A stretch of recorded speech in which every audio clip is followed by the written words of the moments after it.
செங்கல்பட்டு மாவட்டம் ஆலப்பாக்கம் ஊராட்சி மன்ற பூங்கா அமைக்கப்பட்டிருந்த இடத்தை போலி பத்திரம் மூலம் மாற்றியதாக திமுக முன்னாள் ஊராட்சி மன்ற தலைவர் மீது மாவட்ட ஆட்சியர் அலுவலகத்தில் புகார் மனு அளிக்கப்பட்டுள்ளது. திமுக முன்னாள் ஊராட்சி மன்ற தலைவர் விஜி திருமலை ஊராட்சிக்கு சொந்தமான பல்வேறு இடங்களை போலி பத்திரங்கள் மூலம் விற்பனை செய்தும் ஆள் மாறாட்டம் செய்துள்ளதாக முன்னாள் ஊராட்சி மன்ற தலைவர் உமாபதி மாவட்ட ஆட்சியர் அலுவலகத்தில் புகார் மனு அளித்துள்ளார். மேலும் அவர் போலி பத்திரங்கள் மூலம் பெறப்பட்டவற்றை உடனடியாக ரத்து செய்ய வேண்டும் என தெரிவித்தார். ராமநாதபுரம் மாவட்டத்தில் அரசு பேருந்துகளை முறையாக பராமரிக்க மக்கள் வலியுறுத்துகின்றனர். ராமநாதபுரத்தில் இருந்து பயணிகளுடன் கீழக்கரை நோக்கி புறப்பட்ட அரசு பேருந்து ஒன்று தொழில்நுட்ப கோளாறு காரணமாக வழியிலேயே திடீரென பழுதடைந்து நின்றது. பேருந்து பழுதடைந்த உடனே மாற்று பேருந்து உடனடியாக இயக்கப்படாததால் அவசர பயணங்களை மேற்கொண்ட பயணிகள் நீண்ட நேரம் சாலையிலேயே காத்திருக்க வேண்டிய நிலை ஏற்பட்டது. இந்த நிலையில் தடையற்ற பேருந்து சேவையை வழங்க வேண்டும் என பொதுமக்கள் வலியுறுத்தி உள்ளனர். தஞ்சாவூர் மாவட்டம் பாபநாசத்தில் பள்ளி, கல்லூரி மற்றும் மசூதி அருகே அமைந்துள்ள டாஸ்மாக் மதுபான கடையை அகற்ற வேண்டும் என அரசுக்கு பொதுமக்கள் கோரிக்கை விடுத்துள்ளனர். பாபநாசம் சாலியமங்கலம் சாலை இடையே மக்களுக்கு இடையூறாக உள்ள டாஸ்மாக் கடையை அகற்ற கோரி அதிகாரிகள் மற்றும் அமைச்சரிடம் மனு அளித்தும் நடவடிக்கை எடுக்கப்படவில்லை. எனவே தமிழக முதலமைச்சர் உடனடியாக தலையிட்டு நடவடிக்கை எடுக்க வேண்டும் என கிராம மக்கள் வேண்டுகோள் விடுத்துள்ளனர்.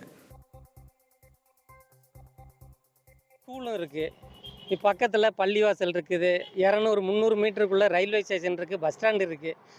தினமும் இவங்க குடிச்சிட்டு பண்ணுற ரகலையினால் இங்கே போக்குவரத்து ரொம்ப தடைபடுது. இங்கே பக்கத்தில் வசிக்கிறவங்க அவங்க பேசுகிற வார்த்தைகள் அதெல்லாம் கேட்டுக்கிட்டு வசிக்க முடியல எங்களால். அதே போல் இந்த முதலமைச்சர் சொன்னது மாதிரி இந்த 500 மீட்டருக்குள்ளே இருக்கிற கடைகள்லாம் அகற்றேன்னு சொன்னாங்க. 500 மீட்டருக்குள்ளே தான் இந்த கடை இருக்குது. ஆனால் இது வரைக்கும் எந்தவித நடவடிக்கையும் எடுக்கல. நாங்களும் அமைச்சர் வரைக்கும் கலெக்டர்லேருந்து எல்லாருக்கும் மனு கொடுத்துட்டோம். இது வரைக்கும் எந்த நடவடிக்கையும் இல்லை. தூத்துக்குடி முள்ளக்காடு பகுதியில் கப்பல் கட்டும் தளம் அமைக்க நிலம் கையகப்படுத்தும் நடவடிக்கையை கைவிட வலியுறுத்தி உப்பு உற்பத்தியாளர்கள் மற்றும் உப்பள தொழிலாளர்கள் ஆட்சியர் அலுவலகத்தை முற்றுகையிட்டு போராட்டத்தில் ஈடுபட்டனர். கப்பல் கட்டும் தளம் அமைக்கும் திட்டத்தை மாநில அரசுகள் கைவிடும் வரை தங்களது போராட்டம் தமிழக அளவில் மிகப்பெரிய போராட்டமாக தொடரும் என்றும் அவர்கள் தெரிவித்தனர். தொடர்ச்சியாக மாவட்ட நிர்வாகம், காவல்துறை அப்பாவி உப்பள தொழிலாளர்கள் மீது பொய் வழக்கு போடுவதை வாடிக்கையாக கொண்டுள்ளது. நாங்கள் இந்த திட்டம் கைவிடும் வரை, இந்த திட்டத்தினால ஒட்டுமொத்த மீன்வளம், கடல் வளம் பாதிக்கப்படுது, விவசாயங்கள் பாதிக்கப்படுது, ஒட்டுமொத்த உணவுக்கான உப்பு உற்பத்தி மிக அதிக அளவில் பாதிக்கப்படுது. இந்த போராட்டம் என்பது உப்பள தொழிலாளர் உரிமையாளர் போராட்டம் மட்டுமல்ல, ஒட்டுமொத்த தூத்துக்குடி மாவட்ட போராட்டமாக, தமிழக போராட்டமாக இது மாறும். மதுரை மாவட்டம் சோழவந்தான் பேருந்து நிலையத்தில் ஓட்டுநர் பற்றாக்குறை காரணமாக 10க்கும் மேற்பட்ட அரசு பேருந்துகள் இயக்கப்படாததால் பயணிகள் அவதிக்காளாகினர். மதுரை மாநகர் திருமங்கலம், வாடிப்பட்டி, உசிலம்பட்டி உள்ளிட்ட பகுதிகளுக்கு செல்லக்கூடிய பேருந்துகள் இயக்கப்படாததால் பணிக்கு செல்வோர் மற்றும் பள்ளி, கல்லூரி மாணவர்கள் சிரமத்திற்கு ஆளாகினர். அரசு போக்குவரத்து கழகத்தில் காலி பணியிடங்களை நிரப்பி தடையற்ற பேருந்து சேவையை அரசு உறுதிப்படுத்த வேண்டும் என பொதுமக்கள் வலியுறுத்தியுள்ளனர். சென்னை பூந்தமல்லி அருகே செந்நீர் குப்பத்தில் வெளி மாநிலங்களில் இருந்து கஞ்சா கடத்தி வந்த ஐயப்பாக்கத்தை சேர்ந்த மாதேஷ் என்பவர் கைது செய்யப்பட்டார். அவரிடம் இருந்து 7 கிலோ கஞ்சா பறிமுதல் செய்யப்பட்டது. இதேபோல் கோவை சூலூர் போட் ஹவுஸ் பகுதியில் விற்பனைக்காக கஞ்சாவை பதுக்கி வைத்திருந்த வேலூர் மாவட்டத்தை சேர்ந்த மணி என்பவர் கைதானார். அவரிடம் இருந்து 4 கிலோ 800 கிராம் கஞ்சா பறிமுதல் செய்யப்பட்டது.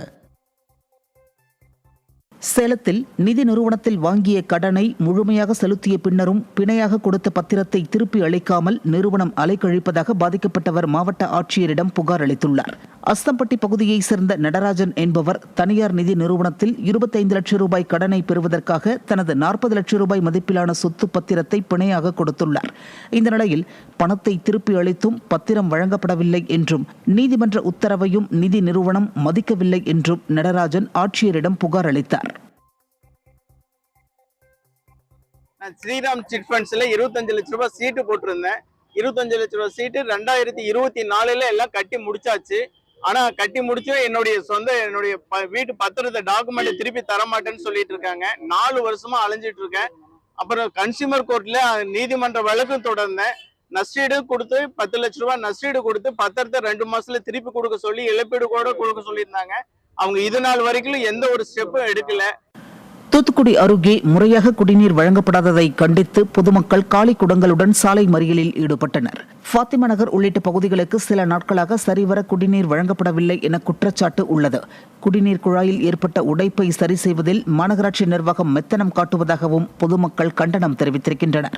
ஜார்ஜ் ரோடு பகுதியில் நடைபெற்ற சாலை மறியலால் அப்பகுதியில் போக்குவரத்து பாதிக்கப்பட்டது.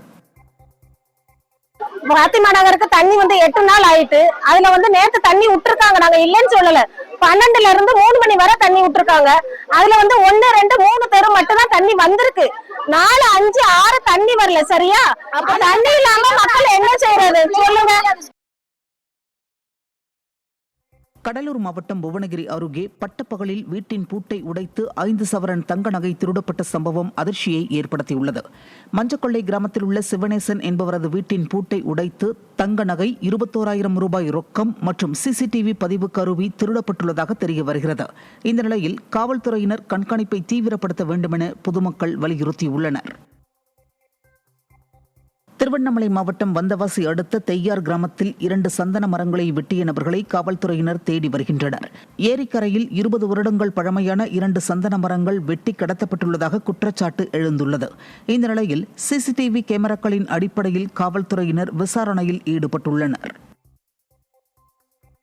ஈரோடு மாவட்டம் அந்தியூர் அருகே பூதப்பாடியில் காற்றுடன் பெய்த லேசான மழையின் போது மரக்கிளை முறிந்து விழுந்ததில் சம்பவ இடத்திலேயே மூதாட்டி உயிரிழந்தார். பவானி மெயின் ரோடு அருகாமையில் உள்ள பாப்பாத்தி என்பவரது கூரை வீட்டின் மீது பலத்த காற்றின் காரணமாக மரக்கிளை முறிந்து விழுந்ததில் சிந்தாமணி என்ற மூதாட்டி உயிரிழந்தார். இந்த சம்பவம் அப்பகுதியில் சோகத்தை ஏற்படுத்தியுள்ளது. தமிழகத்தின் பல்வேறு பகுதிகளில் பலத்த காற்று, இடி மின்னலுடன் மழை பெய்த நிலையில் வெப்பம் தணிந்து குளிர்ச்சி நிலவியதால் மக்கள் மகிழ்ச்சி அடைந்தனர். தாம்பரம், குரோம்பேட்டை, பல்லாவரம் உள்ளிட்ட புறநகர் பகுதிகளில் பெய்த மழையால் தண்ணீர் ஆங்காங்கே தேங்கியது. இதேபோன்று ராமநாதபுரம் மாவட்டம் திருவாடானை, தருமபுரி மாவட்டத்தில் பாலக்கோடு உள்ளிட்ட பகுதிகளிலும் பலத்த மழை பெய்தது. இதன் காரணமாக வெப்பம் தணிந்து குளிர்ச்சி நிலவியதால் மக்கள் மகிழ்ச்சி அடைந்தனர். புதுக்கோட்டை சிப்காட் அருகே இருசக்கர வாகனத்தின் மீது எதிரே வந்த டிப்பர் லாரி மோதிய விபத்தில் 2 உயிரிழந்தனர். மேல முத்தடையான்பட்டி கிராமத்தை சேர்ந்த சதீஷ்குமார், அவரது மனைவி திலகச்சந்திரா மற்றும் 2 மகள்கள் சென்ற இருசக்கர வாகனத்தின் மீது லாரி மோதி விபத்து ஏற்பட்டது. இதில் கணவன், மனைவி உயிரிழந்த நிலையில் 2 மகள்களும் படுகாயமடைந்தனர். கோவை பெரியநாயக்கன்பாளையம் பாலமலை சாலையில் உள்ள அண்ணா நகரில் தொடர் விபத்துகள் ஏற்படுவதால் சாலை தடுப்புகளை அமைக்க வேண்டுமென வாகன ஓட்டிகள் வலியுறுத்தியுள்ளனர். 2 சாலைகளின் சந்திப்பாக உள்ள பகுதியில் அடிக்கடி விபத்துகள் ஏற்படும் நிலையில் வேக தடைகளையும் எச்சரிக்கை பலகைகளையும் வைக்க வேண்டுமென வலியுறுத்தப்பட்டுள்ளது. மேலும் போக்குவரத்து காவல்துறையினர் அந்த சாலை சந்திப்பில் பணியில் ஈடுபட வேண்டுமென்றும் வாகன ஓட்டிகள் கோரிக்கை விடுத்துள்ளனர். திருவாரூர் மாவட்டம் மன்னார்குடி ராஜகோபால சுவாமி கோவிலில் ஆடிப்பூர பிரம்மோற்சவம் 4ஆம் நாள் நிகழ்ச்சி வெகு விமரிசையாக நடைபெற்றது.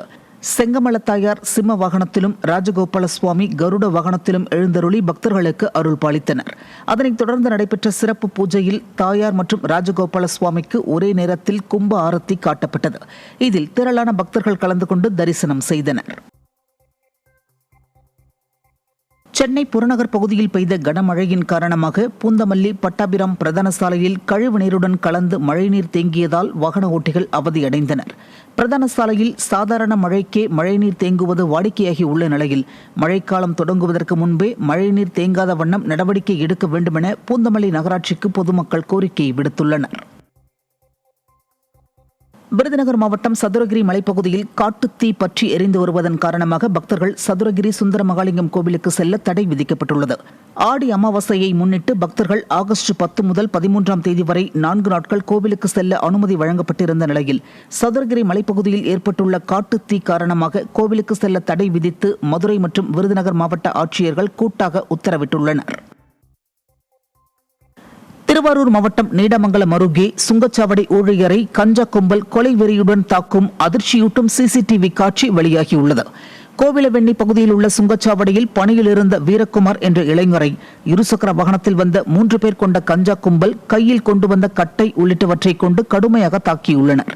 இதில் காயமடைந்த வீரக்குமார் தீவிர சிகிச்சை பிரிவில் அனுமதிக்கப்பட்டுள்ள நிலையில் அவரை தாக்கிய கும்பல் குறித்து விசாரணை நடத்தப்பட்டு வருகிறது. கடலூர் மாவட்டம் புவனகிரி மற்றும் தஞ்சாவூர் மாவட்டம் கும்பகோணத்தில் இரு வீடுகளில் கொள்ளை நடைபெற்றுள்ளது. கும்பகோணம் பச்சையப்பன் தெருவில் வீட்டில் தனியாக வசித்து வரும் 85 வயது மூதாட்டியிடம் கத்தியை காட்டி மிரட்டி கையில் அணிந்திருந்த வளையல்களை பறித்து சென்றவர்களை காவல்துறையினர் தேடி வருகின்றனர். புவனகிரி அருகே சித்தேரி சாலை பகுதியில் உள்ள வீட்டில் பூட்டை உடைத்து கொள்ளை நடைபெற்றுள்ளது. சர்வசாதாரணமாக நிகழும் கொள்ளை சம்பவங்களை தடுக்க உரிய நடவடிக்கை எடுக்க மக்கள் கோரிக்கை விடுத்துள்ளனர். விருதுநகர் மாவட்டம் ஸ்ரீவில்லிபுத்தூர் ஆண்டாள் திருக்கோவிலில் ஆடிப்பூர திருவிழாவின் 5வது நாளையொட்டி 5 கருட சேவை கோலாகலமாக நடைபெற்றது. பெரிய அன்ன வாகனத்தில் ஸ்ரீ ஆண்டாளும், தொடர்ந்து கருட வாகனங்களில் முறையே பெரிய பெருமாள், ஸ்ரீனிவாச பெருமாள், சுந்தரராஜ பெருமாள், திருத்தங்கல் அப்பன் பெருமாள் ஆகியோர் பவனி வந்தனர். இதில் திரளான பக்தர்கள் கலந்து கொண்டு சுவாமி தரிசனம் செய்தனர். தூத்துக்குடி மாவட்டம் கோவில்பட்டி அருகே நிலத்தை அளக்க சென்ற சர்வேயர் மீது தாக்குதல் நடத்தப்பட்டது பரபரப்பை ஏற்படுத்தியது. கைத்தாறு தாலுகா அலுவலகத்தில் நில அளவை பிரிவு சர்வேயர் மகேஷ் அரசங்குளம் கிராமத்தில் இடப்பிரச்சினை தொடர்பாக நில அளவை செய்ய சென்றார். அப்போது அங்குள்ள ஒரு தரப்பினர் அளவீடு பணிக்கு எதிர்ப்பு தெரிவித்து அவரை தாக்கியதாக கூறப்படுகிறது. இதையடுத்து சர்வேயர் மருத்துவமனையில் அனுமதிக்கப்பட்ட நிலையில் கயத்தாறு போலீசார் வழக்கு பதிவு செய்து விசாரித்து வருகின்றனர். தஞ்சாவூர் மாவட்டம் ஆடுதுறை பேரூராட்சியில் பொதுப்பணித்துறை மற்றும் நெடுஞ்சாலைத்துறை அலுவலகங்களுக்கு பூட்டு போடும் போராட்டம் தற்காலிகமாக ஒத்திவைக்கப்பட்டுள்ளது. பேரூராட்சி பகுதிகளில் உள்ள சாலைகள் மற்றும் கழிவுநீர் கால்வாய்களை நீண்ட காலமாக சரி செய்யாததை கண்டித்து அலுவலகங்களுக்கு ஆகஸ்ட் 12ஆம் தேதி பூட்டு போடும் போராட்டத்தை பேரூராட்சி தலைவர் மற்றும் கவுன்சிலர்கள் அறிவித்திருந்தனர். இந்த நிலையில் கும்பகோணம் கோட்டாட்சியர் தலைமையில் நடைபெற்ற பேச்சுவார்த்தையில் அடுத்த 10 நாட்களுக்குள் பணிகள் மேற்கொள்ளப்படும் என உறுதியளிக்கப்பட்டதால் போராட்டம் ஒத்திவைக்கப்பட்டது. திருவள்ளூர் மாவட்டம் திருத்தணி சுப்பிரமணிய சுவாமி கோவிலில் கடந்த 10 நாட்களில் பக்தர்கள் செலுத்திய உண்டியல் காணிக்கை எண்ணப்பட்டது. வசந்த மண்டபத்தில் நடைபெற்ற காணிக்கை எண்ணும் பணியின் இறுதியில் 2,52,74,335 ரூபாயும், 165 கிராம் தங்கமும், 10,044 கிராம் வெள்ளியும் பக்தர்கள் உண்டியலில் செலுத்தியுள்ளதாக கோவில் நிர்வாகம் அறிவித்துள்ளது. கள்ளக்குறிச்சி அருகே உள்ள பொரசக்குறிச்சி ஊராட்சி ஒன்றிய நடுநிலைப் பள்ளியில் ஆசிரியர்கள் வர தாமதமானதால் மாணவர்கள் கேட் மீது ஏறி குதித்த வீடியோ வெளியாகி அதிர்ச்சியை ஏற்படுத்தியுள்ளது. காலை 9 மணி ஆகியும் ஆசிரியர்கள் வராததால் மாணவர்கள் உள்ளே செல்ல முடியாமல் நீண்ட நேரம் தவித்தனர். இதில் சிலர் ஆபத்தான முறையில் பூட்டிய கேட் மீது ஏறி குதித்து உள்ளே சென்ற நிலையில் அலட்சியமாக செயல்பட்ட ஆசிரியர்கள் மீது கடும் நடவடிக்கை எடுக்க கோரிக்கை எழுந்துள்ளது. வேலூர் மாவட்டம் பேரணாம்பட்டு மலட்டாற்றில் இரவு பகல் பாராமல் தொடர் மணல் திருட்டு நடைபெறுவதாக குற்றச்சாட்டு எழுந்துள்ளது. மிட்டப்பள்ளி, பத்தலப்பள்ளி உள்ளிட்ட பகுதிகளில் உள்ள மலட்டாற்றில் மாட்டு வண்டிகள், டிராக்டர்கள் மூலம் தொடர் மணல் திருட்டு நடைபெற்று வருகிறது.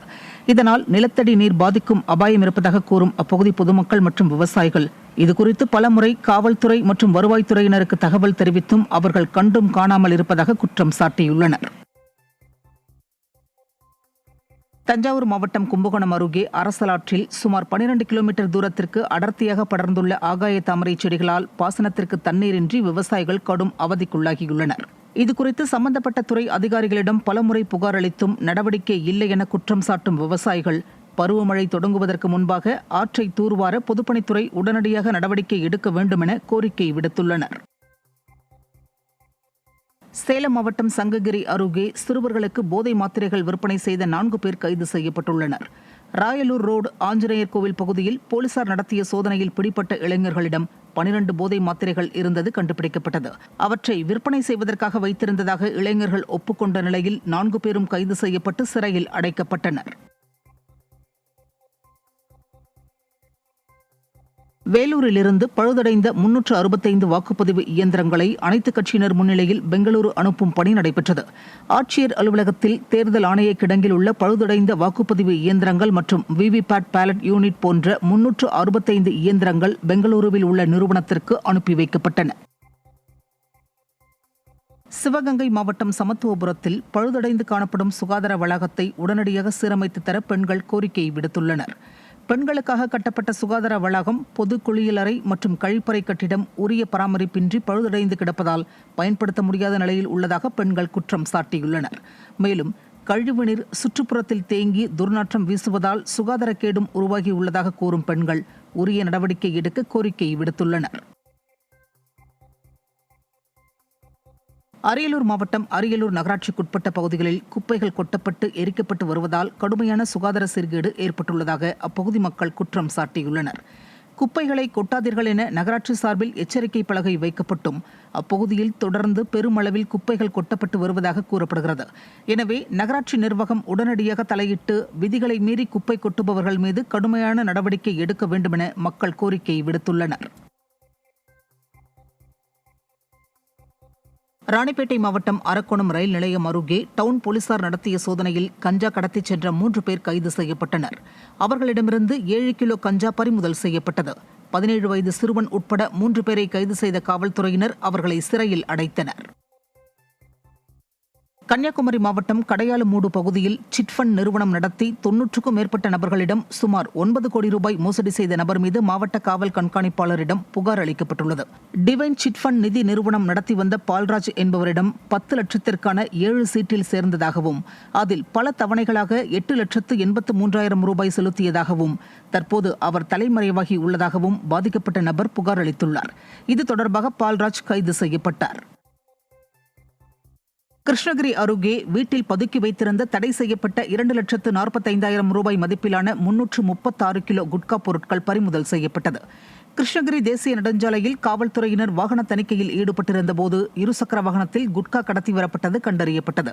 இதையடுத்து அவரது வீட்டில் பதுக்கி வைக்கப்பட்டிருந்த குட்கா பொருட்கள் பறிமுதல் செய்யப்பட்டது. இது தொடர்பாக ஒருவர் கைது செய்யப்பட்ட நிலையில் அவரது தம்பியை காவல்துறையினர் தேடி வருகின்றனர். காஞ்சிபுரம் மாவட்டம் ஸ்ரீபெரும்புதூர் அருகே சுங்குவார் சத்திரம் தேசிய நெடுஞ்சாலையில் புதிதாக கட்டப்பட்ட மேம்பாலத்தின் நடுவே உருவான பள்ளத்தால் வாகன ஓட்டிகள் அச்சமடைந்துள்ளனர். மேம்பாலத்தையும் சாலையையும் இணைக்கும் மேற்பகுதியில் இருவேறு இடங்களில் விரிசல் ஏற்பட்டு பள்ளம் உருவாகியுள்ளது. இதனால் அதிர்ச்சியடைந்துள்ள வாகன ஓட்டிகள் பள்ளங்களால் பெரும் விபத்து ஏற்படும் முன்னதாக விரைந்து சீரமைக்க வேண்டுமென அரசுக்கு கோரிக்கை விடுத்துள்ளனர். திண்டுக்கல் மாவட்டம் ஆத்தூர் தொகுதிக்குட்பட்ட பித்தளைப்பட்டி ஊராட்சியில் 3 மாதங்களாக தண்ணீர் வரவில்லை என கோரி ஊராட்சி அலுவலகத்தை முற்றுகையிட்டு பொதுமக்கள் போராட்டம் நடத்தினர். சுமார் 2000க்கும் மேற்பட்ட குடும்பங்கள் வசித்து வரும் நிலையில் தண்ணீர் விநியோகம் இல்லை என கூறும் மக்கள் இது தொடர்பாக ஊராட்சி நிர்வாகத்திடம் பலமுறை புகார் அளித்தும் நடவடிக்கை இல்லை என்றும் வேதனை தெரிவித்திருக்கின்றனர். ராணிப்பேட்டை மாவட்டம் சோளிங்கரில் அமைந்துள்ள அருள்மிகு கோலத்தம்மன் கோவிலில் ஆடி மாத திருவிழா நாளை நடைபெறவுள்ளது. நாளை நடைபெறும் விழாவில் பக்தர்கள் வேல் ஏந்தியும் அலகு குத்தியும் பெண்கள் வேப்ப சேலை ஏந்தியும் நேர்த்திக்கடன் செலுத்த உள்ளனர். இன்று நடைபெறும் விழாவில் 151 பெண்கள் ஒரே மாதிரியான உடை அணிந்து கொண்டு அம்மனுக்கு பால் குடம் எடுத்து செல்ல உள்ளனர். இந்த விழாவிற்கான ஏற்பாடுகள் தீவிரமாக நடைபெற்று வருகின்றன. தமிழகம் முழுவதும் பல்வேறு வழக்குகளில் பறிமுதல் செய்யப்பட்ட புகையிலை, கஞ்சா மற்றும் பான் மசாலா உள்ளிட்ட போதைப் பொருட்கள் அழிக்கப்பட்டன. திருப்பூர் மாவட்டம் அவினாசியில் 67 கிலோ போதைப் பொருட்களும், செங்கல்பட்டு மருத்துவ கழிவு எரிப்பானில் சுமார் 6.5 டன் கஞ்சா மற்றும் 125 கிலோ போதை மாத்திரைகள் உள்ளிட்ட போதைப் பொருட்களும் அழிக்கப்பட்டன. அதேபோன்று கரூர் அமராவதி ஆற்றங்கரையில் 1456 கிலோ குட்கா, பான் மசாலா தீ வைத்து அழிக்கப்பட்டது. தஞ்சாவூர் மாவட்டம் அம்மாப்பேட்டை அருகே பள்ளியூர் ஊராட்சி அரசு நேரடி கொள்முதல் நிலையத்தில் மழையால் நனைந்த நெல்கள் மீண்டும் முளைத்து வீணாகி வருவதாக விவசாயிகள் கவலை தெரிவித்துள்ளனர். மாவட்டம் முழுவதிலும் பல்லாயிரக்கணக்கான நெல் மூட்டைகளையும் மிக துரிதமாக ஏக்கம் செய்த அரவைக்கு அனுப்பாவிட்டால் பல கோடி ரூபாய் நெல் வீணாகிவிடும் என்றும் விவசாயிகள் வேதனை தெரிவிக்கின்றனர். கடலூர் மாவட்டம் திட்டக்குடி அருகே உள்ள அருகேரி கிராமத்தில் அடிப்படை வசதிகள் செய்து தராத அதிகாரிகளை கண்டித்து சுமார் 200க்கும் மேற்பட்ட பொதுமக்கள் மற்றும் அரசியல் கட்சியினர் ஆர்ப்பாட்டத்தில் ஈடுபட்டனர். நல்லூர் ஊராட்சி ஒன்றிய அலுவலகம் அருகில் நடந்த ஆர்ப்பாட்டத்தில் இடிக்கப்பட்ட பள்ளிகளுக்கு புதிய கட்டிடம் கட்ட வேண்டும், திறக்கப்படாத மகளிர் சுகாதார வளாகத்தை உடனடியாக பயன்பாட்டிற்கு கொண்டுவர வேண்டும் உள்ளிட்ட பல்வேறு கோரிக்கைகள் வலியுறுத்தப்பட்டன. தேனி மாவட்டம் போடி நாயக்கனூர் கொட்டக்குடி ஆற்று மேலக்கால் வாய்க்கால் தூர்வாரப்படாததால் கடைமடை விவசாயிகளுக்கு தண்ணீர் கிடைக்காமல் விவசாயம் பாதிக்கப்படுவதாக குற்றச்சாட்டு எழுந்துள்ளது. எனவே வாய்க்காலில் உள்ள ஆக்கிரமிப்புகளை அகற்றி தூர்வாரி சிமெண்ட் வாய்க்கால் அமைத்து தர வலியுறுத்தி மாவட்ட ஆட்சியரிடம் விவசாயிகள் கோரிக்கை மனு அளித்தனர். காஞ்சிபுரத்தின் முக்கிய தெரு வீதிகளில் இந்திய கம்யூனிஸ்ட் கட்சி சார்பில் நாடு தழுவிய நடைப்பயண பிரச்சாரம் நடைபெற்றது. இதில் விலைவாசி உயர்வை கட்டுப்படுத்த வேண்டும், நீட் தேர்வை ரத்து செய்ய வேண்டும், கூட்டுறவு வங்கிக் கடன்களை தள்ளுபடி செய்ய வேண்டும் மற்றும் காஞ்சிபுரத்தில் அரசு மருத்துவக் கல்லூரி அமைக்க வேண்டும் உள்ளிட்ட பல்வேறு கோரிக்கைகள் வலியுறுத்தப்பட்டது. இந்த நடைப்பயண பிரச்சாரத்தில் 50க்கும் மேற்பட்டோர் கலந்து கொண்டனர்.